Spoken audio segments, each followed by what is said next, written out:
다음 소식입니다. 검찰이 오늘 대통령 기록관을 압수수색했습니다. 지난 정부 때 탈북어민 북송 사건 또 월성원전 조기 폐쇄 의혹과 관련해 서울중앙지검과 대전지검이 동시에 강제 수사에 나선 겁니다.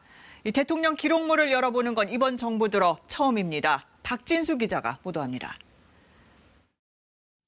탈북어민 북송 사건을 수사하는 서울중앙지검.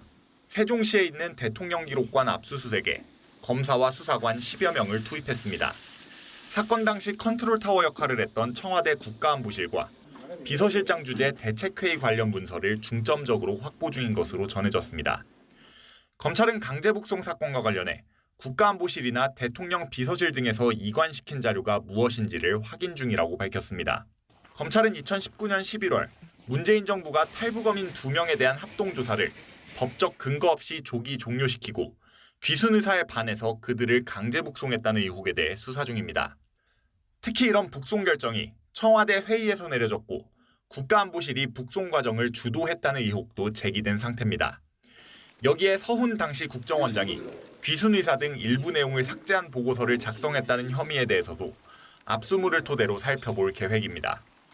앞서 오전에는 원전 조기 폐쇄 의혹을 수사하는 대전지검이 대통령 기록관을 압수수색했습니다. 지난 5월 탈원전 반대 시민단체가 월성원전 폐쇄 의결과 관련해 불법 행위 여부를 수사해달라며 문재인 전 대통령 등을 고발한 데 따른 수사입니다. 검찰은 월성 1호기 조기 폐쇄 과정에서 청와대가 어떤 의사결정을 내렸는지 또 산업통상자원부에 지시한 내용에 위법한 점은 없었는지 등을 압수물을 통해 확인할 계획입니다. 대통령 기록관에 대한 역대 8번째, 9번째 압수수색이 오늘 동시에 벌어진 가운데 전 정부 윗선을 향한 수사 속도는 더 빨라질 전망입니다.